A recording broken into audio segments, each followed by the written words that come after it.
Welcome back, guys. Today is going to be a little bit different than before, and the main reason for it is because it is Christmas time, so I'm spending a lot of time with family, which is interrupting my time away from the garage, and I cannot make a lot of progress.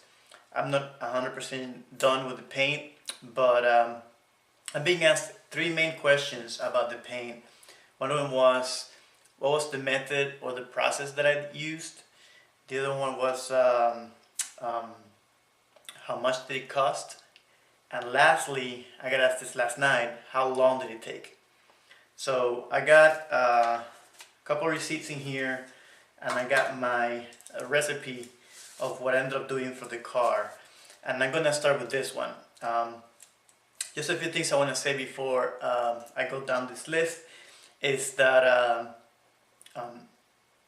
you'll notice that it's gonna be a little bit different every time you do this. I have painted a couple of cars already, and I have done it differently every single time. But this will give you an idea of what it takes and what kind of things you need to go ahead and get a good quality job, something that's gonna last. The other thing is, when I say a day, it's not really a full day. I do work a full-time job, and all this work is done when I get out of work, which pretty much allows me to work around 6 hours in the garage. Some days it's a little bit more, some days a little bit less, but it's about an average of 6 hours, just so you get an idea of how long it takes to do each one of these things. It might take you a little bit less or a little bit more depending on the car that you have, or depending on the repairs that you have, because if you have a car that's pretty much ready to spray, it's going to be a lot quicker than if you have something that is all beat up and it has a bunch of dents, so it's crashed. But with that said, we'll go to this list, and as always, guys, if you have more questions, just feel free to send me a message, and I'll go ahead and answer as best my ability. I know I'm not a professional, but this is something that I have found that it works for me, and I could do this in my garage. So going down the list, the first thing I did, and I'm gonna go to the procedure, and as I go through each one of the procedures, I'm gonna explain to you how long it took me and why it took me that long. The first thing I did was sand the original paint of the car. I took all that nasty green of the car, and I did that with a DA sander that I borrowed from my friend Luis. That way I could save a little less money, a little bit of money, by not basically buying a new tool that I'm going to use basically once. So I sent off the paint. That took about 1.5 days to get it all off with the DA sander, and I used a 200 grit paper. I went 220 grit, and then I went 320 grit. That all took about 1.5 days. One thing that to keep in mind is that I did do the engine bay and then the trunk. So getting into those areas, you're gonna have to go by hand, and it's gonna take a lot longer. Your hand's gonna be hurting afterwards because you're gonna have a lot of sharp edges and a lot of things that get in the way. But just keep in mind that if you're gonna do the engine bay and the door sills and the trunk, it's gonna be a lot harder to sand than overall the whole car. Okay. Afterwards, in a couple of areas, I did go all the way to metal. You can go all the way to metal, and in some areas it did needed to do that. I went just to the all the way to the primer on the car that I had before. Most areas, but if you go all the way down to metal, you need to apply epoxy primer. And the reason for that is because if you don't do that, the car is going to start rusting on that area that you didn't put epoxy primer. So the epoxy primer is going to prevent your car from rusting. Okay, so just keep that in mind, that if you go all the way there, I mean, it doesn't take that much to apply some epoxy primer, and it's pretty easy. Okay. The next thing I did, or the next day, I started masking. And when I say masking and taking trim pieces off. Again, this is going to depend on your car. It's going to depend on how many things you want to take off versus how many things you want to break, especially those trims that are really old on all the cars. They're probably going to break off, and you're going to have to replace them. it took me about a day to do all that. I took basically everything off the car. The only thing I left was the brake lines. And then masking that, it took forever. So you could take the brake lines off. The only reason why I didn't take the brake lines off is because I wanted to be able to roll the car in and out of the garage, to clean it between coats and whatnot.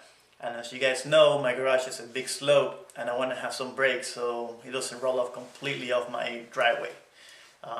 So that's the main reason why I left the brakes on. After I masked, I went ahead and I applied the first coat of primer. Okay, and applying the primer or applying the paint really doesn't take that long. If you have the means, you need a compressor and you have the gun. You just need to do the right mixture and reduce the primer and just lay it down. It doesn't really take that long depending on your car or what you're doing. For me, it took probably 30 minutes to do the whole car. And then you have to allow about 15 minutes between coats, and I ended up doing 2 coats in the same night. So basically that's all I did that day. That was kind of a semi-short day because you mix this stuff and then you spray it and you kind of have to let it sit so it could dry. So just keep that in mind. Alright, so once I let the primer sit overnight, I went back ahead and started sanding again. Okay, so this is what took a lot of sanding. I started with 320 grit, then I went to 500 grit, and then I finished it off with 600 grit.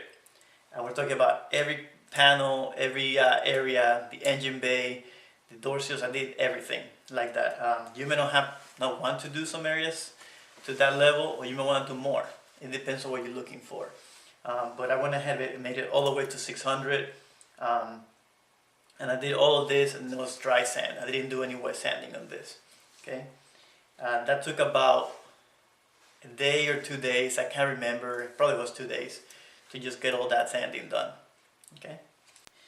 Once you get all that, I didn't roll the car anymore out. I started cleaning using alcohol. So I use a cloth that doesn't have any lint, and just put some alcohol in it and just clean all the stuff I was sanding and all the areas. I've used that, and I used compressed air. The reason for it is because I didn't want to have water be absorbed by the primer or the Bondo, and I'll get to the Bondo in a little bit. Bondo absorbs water, and I just didn't want that moisture to stay there for long, while the alcohol, it just evaporates right away. So it makes it nicer to have because you don't have to wait for it to completely dry out. And that doesn't take that long. You probably do half a day and clean the whole car. Just make sure you clean it very well, because you don't want to be spraying paint with that dust around, because it's going to spray everywhere. It's going to get in your paint, it's going to contaminate it. You got to make sure it's all nice and clean. Okay. So once I was all cleaned up, and the next day I went ahead and applied 3 coats of paint. Just like the primer, it doesn't take long to apply paint. Paint actually applies really nice, especially if you have a nice gun, which is something I suggest you get. You might want to research, and I won't tell you basically one gun or the other because I really don't know.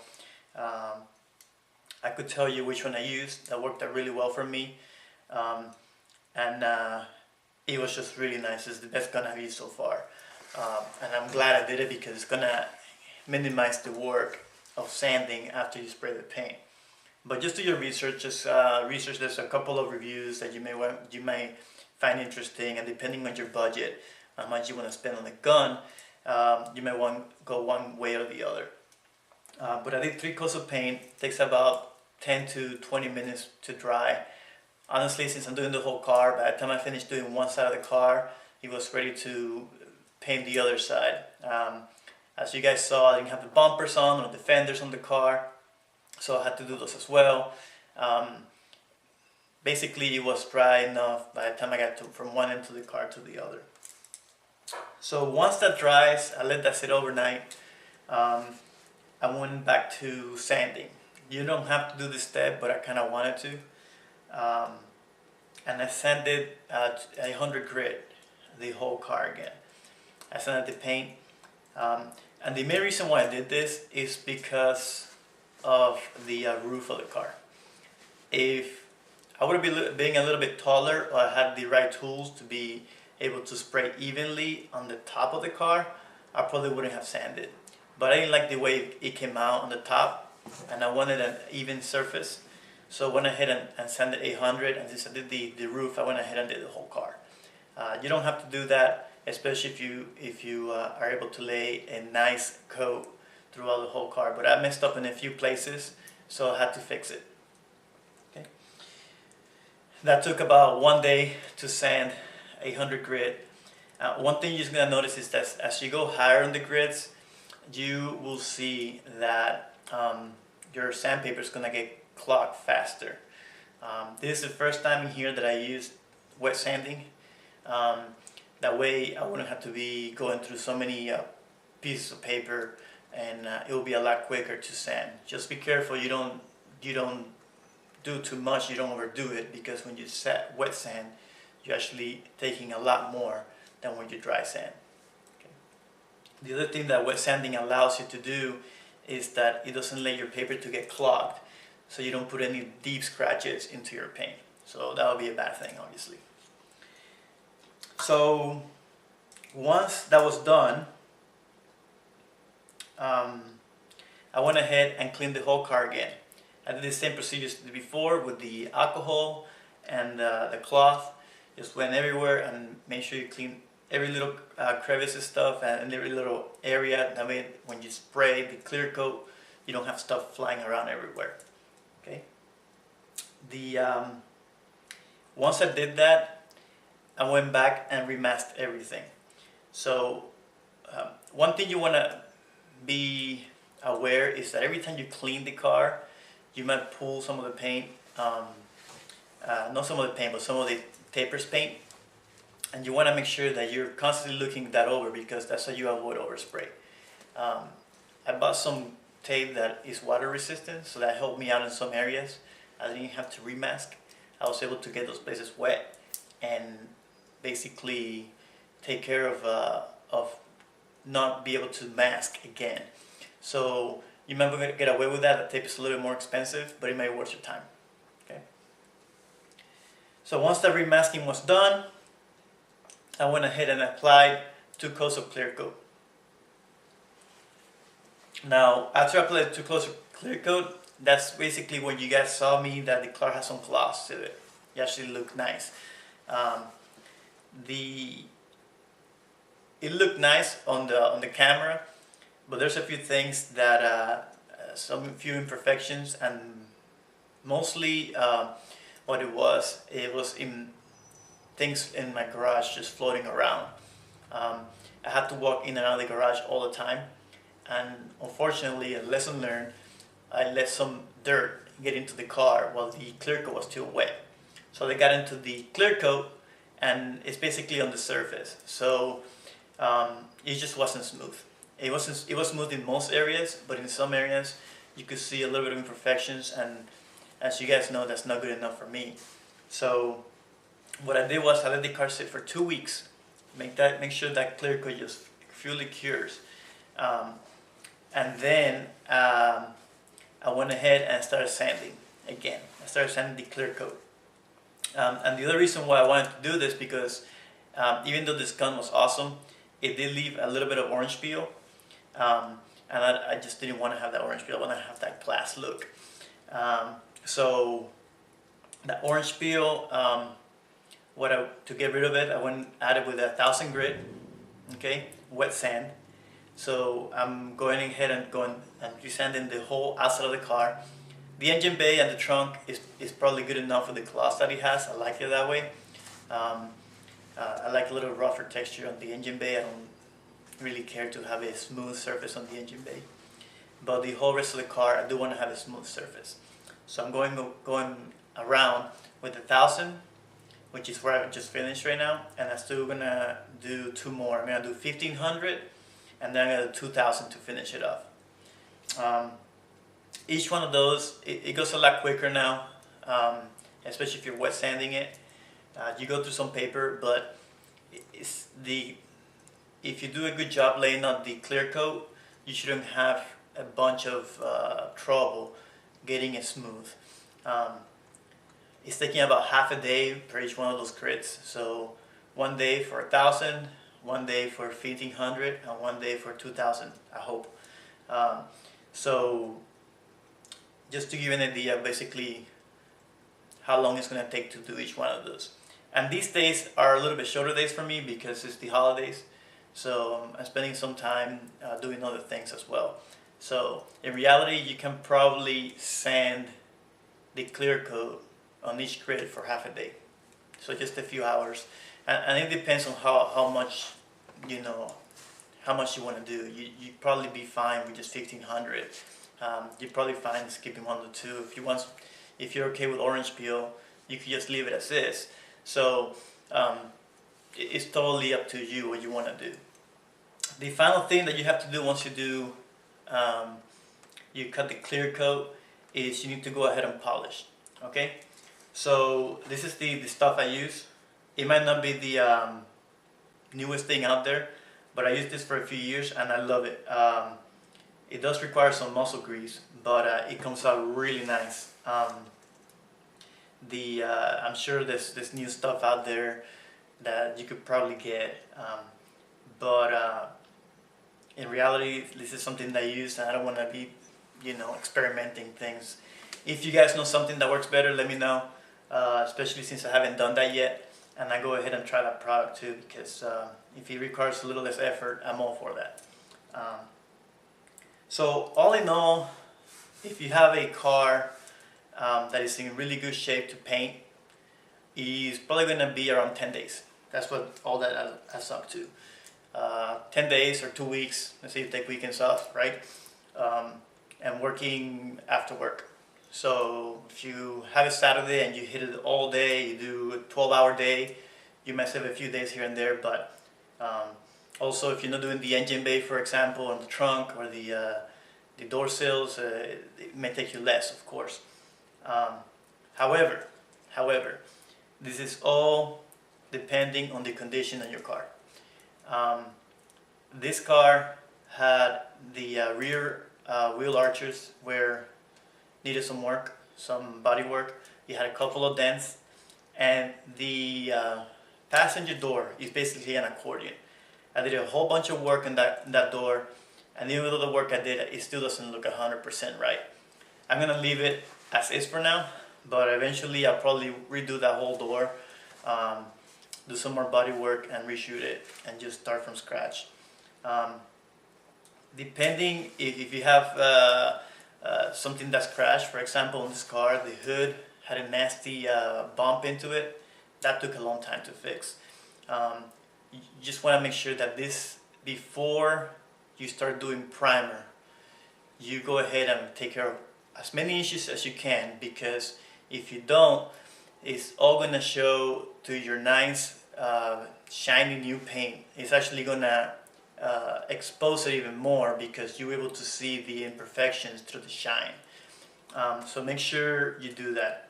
For me, on this car, it was fairly straight, for the exception of that door and the hood. So it took me about 5 extra days just to get this stuff prepped. And what I mean by prep is basically either doing tent pulls,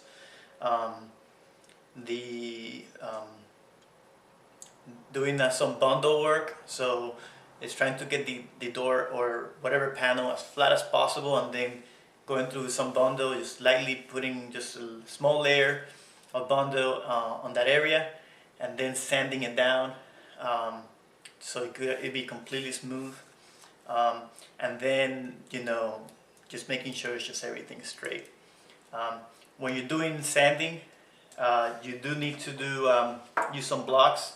I use a couple of blocks. I have, this is my main one here. The longer one, the longer it is, the better. So you get to use this so you can make sure you don't put any waves into the paint. I used this one for the first time in a few areas just because the way the car is, it makes it nice. Just be careful with the rounded block like this because you have like only one small area where you're cutting. So you're gonna cut a lot quicker. You wanna make sure you don't cut too much when you're sanding. And then I have my soft block, which I like because though you're putting pressure on it, it doesn't allow you to cut too much. Yes, it does take longer to sand, but what you don't want to do is mess something up and then basically you having to start all over. Okay, so I know that's a lot of information and stuff, but feel free to like go back and forth or ask me questions on a particular process of, you know, what it takes to get this car painted.